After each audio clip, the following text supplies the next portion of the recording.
তিন ব্যক্তির বাড়িতে কখনো দাওয়াতে যাবেন না। এরা যদি আপনাকে হাতে পায়ে ধরেও আপনাকে দাওয়াতে যেতে বলে, আপনি কখনো তাদের দাওয়াত গ্রহণ করবেন না। যদিও নবী করিম সাল্লাল্লাহু আলাইহি ওয়াসাল্লাম বলেছেন, হাক্কুল মুসলিমি আলাল মুসলিমি সিত্তুন, একজন মুসলমানের উপরে আরেকজন মুসলমানের হক রয়েছে 6টি। তন্মধ্যে বিশ্বনবী সাল্লাল্লাহু আলাইহি ওয়াসাল্লাম অন্যতম একটি হকের কথা বলেছেন, তোমার কোন মুসলমান ভাই যদি তোমাকে দাওয়াতে যেতে বলে, অবশ্যই তুমি তার দাওয়াত গ্রহণ করতে হবে, অন্যথায় তুমি গুনাহগার হবে। তারপরে নবী করিম সাল্লাল্লাহু আলাইহি ওয়াসাল্লাম বলেছেন, কিছু ব্যক্তি আছে এদের দাওয়াতে কখনো যাওয়া যাবে না, কিন্তু কিছু ব্যক্তি আছে এদের দাওয়াত আপনি কখনো গ্রহণ করবেন না।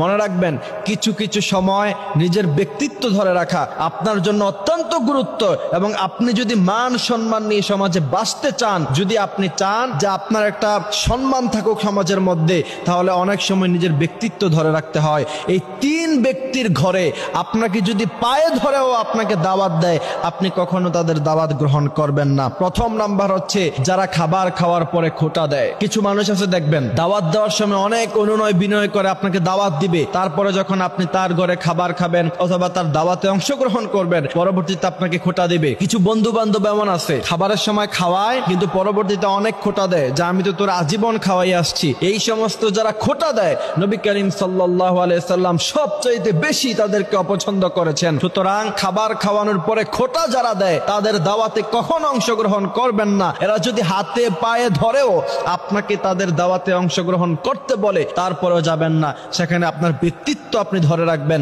আর না হলে মনে রাখবেন, যাদের খোঁটা দেওয়ার অভ্যাস আছে, এরা আজকে না হয় কালকে অবশ্যই মানুষের সমাগমের সামনে আপনাকে যেই কোনো সময় লজ্জা অথবা শরম দিয়ে দিতে পারে। দ্বিতীয় নাম্বার হচ্ছে, বিশ্বনবী সাল্লাল্লাহু আলাইহি সাল্লাম স্পষ্টভাবে হাদিস শরীফের মধ্যে নিষেধ করেছেন যে তার দাওয়াতে কখনো যেন কোনো উম্মত না যায়, মুহাম্মদ সাল্লাল্লাহু আলাইহি সাল্লামের কোন উম্মত যেন তাদের দাওয়াত গ্রহণ না করে যাদের ইনকাম হারাম। আপনি মনে রাখবেন, হারাম ইনকাম যাদের আছে, এদের কলবে কোনো নূর থাকে না, তাদের হৃদয়টা বড় শক্ত থাকে, হৃদয়টা প্রাসান থাকে। এরা সাধারণত এদের মন গলে না, এদের মন সাধারণত নরম হয় না। সুতরাং আপনি সম্পূর্ণ হালাল ইনকাম থেকে আপনি খাবার খান, হালাল ইনকামে আপনি চলাফেরা করেন, কিন্তু এমন একজন মানুষ আপনাকে দাওয়াত দিয়েছে যার টোটালি ইনকাম হারাম, যদি আপনি ওই ব্যক্তির হারাম টাকা থেকে দাওয়াত গ্রহণ করেন, আর সে যদি হারাম টাকা থেকে আপনাকে খাবার খাওয়ায়, তাহলে আপনার হৃদয়ে যে নূর আছে, সে নূর আল্লাহ সুবহানাহু ওয়া তাআলা উঠিয়ে নিবে। তখন ইবাদতে মজা পাবেন না, কোরআন তেলাওয়াতে মজা পাবেন না,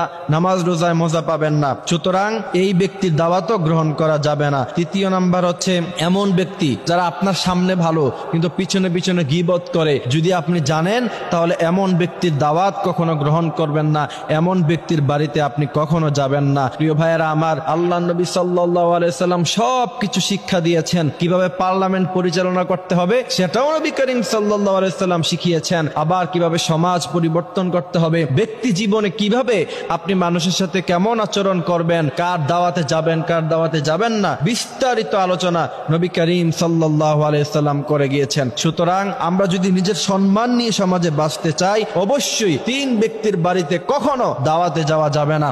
যদিও তারা আপনাকে অনেক রিকোয়েস্ট করে, তাদেরকে বলবেন যে আমি আপনার বাসায় যেতে পারবো না, আমার নিজস্ব কাজ আছে। তাদেরকে অন্য কোনো কথা বলে তাদের থেকে দূরে সরে যাবেন, তাদের সাথে সম্পর্ক রাখতে যাবেন না। আল্লাহ সুবহানাহু ওয়া তাআলা আমাদেরকে এই কথাগুলি বোঝার তৌফিক দান করুক, আমিন।